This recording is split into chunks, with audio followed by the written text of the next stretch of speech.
जय श्री राधे कृष्ण। आप सभी का आपके अपने YouTube चैनल पे बहुत बहुत स्वागत है। आइए आज आप सब सुनेंगे कार्तिक मास महात्म्य कथा में 5वें अध्याय की कथा। अब तक आपने पिछले अध्याय कथा को नहीं सुना हो तो हमारे चैनल पे वीडियो अपलोड है, आप वहां से जा करके पिछले अध्यायों का कथा श्रवण कर सकते हैं। हिंदू धर्म में कार्तिक महीने का बड़ा ही विशेष महत्व माना गया है। कार्तिक के महीने में गंगा स्नान करना, दान पुण्यों का कार्य करना, भगवान विष्णु माता लक्ष्मी का पूजन करना, तुलसी माता का पूजन करना, तुलसी को सींचना, तुलसी वृक्ष के नीचे दीपक जलाना, दीप आदि का दान करना, भूमि पे शयन करना, इन सबों का बड़ा ही विशेष महत्व होता है। तो आइए सुनते हैं कार्तिक मास महात्म्य कथा में 5वें अध्याय की कथा।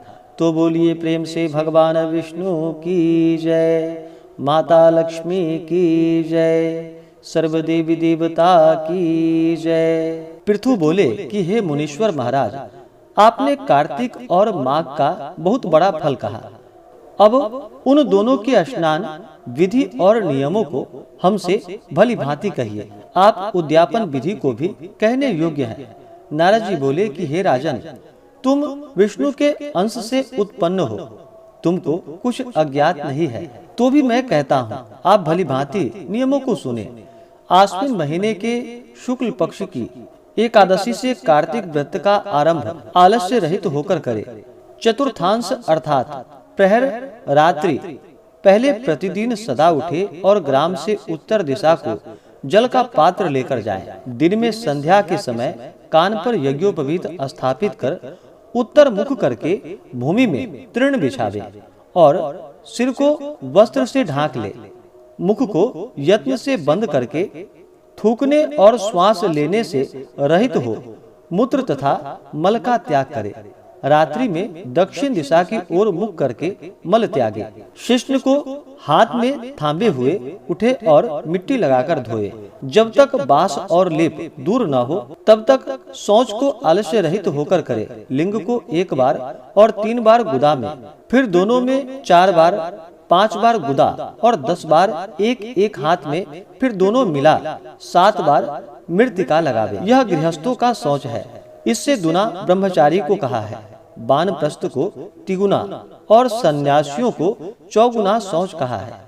जो शौच दिन में कहा है उसका आधा रात्रि में और उसका आधा रोगी को कहा है तथा रोगी का आधा मार्ग में कहा है। शौच कर्म से रहित मनुष्य की सब क्रिया निष्फल हो जाती है। मुख शुद्धि से रहित मनुष्यों को मंत्र फलदायक नहीं होते। अतएव दांतों और जीभ की शुद्धि भी यत्न से करे। दंत धावन के निमित्त वृक्ष की इस प्रकार प्रार्थना करे, आयु, बल, यश, तेज, संतति, द्रव्य, वेद पठन एवं बुद्धि, हे वनस्पति तू हमको प्रदान करो।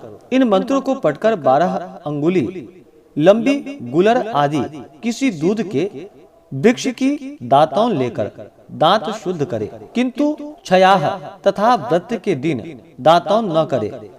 प्रतिपदा, अमावस्या, नवमी, छठ, रविवार तथा चंद्र और सूर्य के ग्रहण में भी दंत धावन न करे।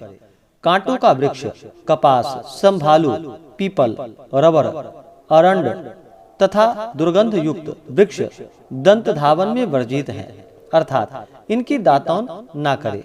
तदंतर प्रसन्न मन से पुष्प, गंध और तांबूल लेकर भक्ति युक्त हो विष्णु भगवान अथवा शिव के मंदिर में जाए। वहां देवता को पाद्य, अर्घ्य आदि उपचारों से पूजन, स्तुति तथा नमस्कार करके गीत आदि मंगल गान करे। ताल, वेणु, मृदंग आदि की ध्वनि से युक्त नाचने वालों समेत गवैयों का फूल, चंदन आदि से सत्कार करे। देवालय में गान में तत्पर होने के कारण वे लोग विष्णु के स्वरूप होते हैं। सतयुग आदि में तप, यज्ञ, दान भगवान को प्रसन्न करते हैं।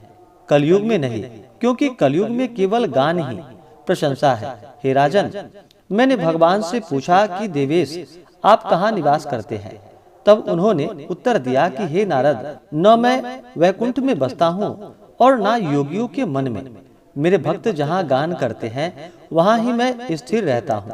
गंध, पुष्प आदि से उन मेरे भक्तों की जो पूजा की जाती है उससे जैसा मैं प्रसन्न होता हूँ वैसा अपने पूजन से प्रसन्न नहीं होता। मेरे पुराण की कथा और मेरे भक्तों का गान सुनकर जो मूढ़ मनुष्य निंदा करते हैं वे निश्चय मेरे द्वेष के योग्य होते हैं। सिरस, धतुरा, कुरैया, समेल, सेमल, अकौआ और अमलतास के फूलों तथा अक्षतों से विष्णु नहीं पूजे जाते, अर्थात इन सब को विष्णु जी की मूर्ति पर न चढ़ावे।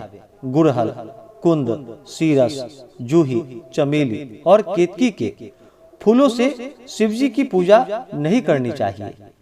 लक्ष्मी की इच्छा रखने वाला मनुष्य तुलसी पत्र से गणेश जी की और दुर्वा से दुर्गा जी की पूजा न करे। वैसे ही अगस्त के फूल से सूर्य की पूजा न करे। पूजा में जिन देवताओं के लिए जो पुष्प विहित हैं, उनसे ही पूजा विधि संपन्न करके देव देव भगवान से क्षमा करता हुआ यह कहे कि हे सुरेश्वर अर्थात देवताओं के स्वामी, जो मैंने मंत्रहीन, क्रियाहीन और भक्तिहीन पूजन किया है, हे देव वह पूर्ण हो। तदंतर प्रदक्षिणा करके दंडवत प्रणाम करे और भगवान से अपराध क्षमापन करके दान आदि समाप्त करे। जो मनुष्य कार्तिक की रात्रि में विष्णु तथा शिव का भली भांति पूजन करेंगे, वे मनुष्य अपने पुरुषों समेत पाप रहित हो वैकुंठ भवन को जाएंगे। इस प्रकार से कार्तिक मास महात्म्य कथा में 5वें अध्याय की कथा पूर्ण हुई। तो बोलिए प्रेम से भगवान विष्णु की जय, माता लक्ष्मी की जय, सर्व देवी देवता की जय। इसी प्रकार से आगे के अध्यायों को सुनने के लिए हमारे चैनल पे बने रहें। चैनल पे अगर आप नए हैं तो चैनल को लाल बटन दबा करके सब्सक्राइब करें, साथ में बेल आइकन घंटी को दबाएं ताकि मेरे वीडियो का नोटिफिकेशन आपको समय से मिलता रहे। वीडियो को लाइक करें, शेयर करें। सुखी रहें और स्वस्थ रहें। जय श्री राधे कृष्ण। धन्यवाद।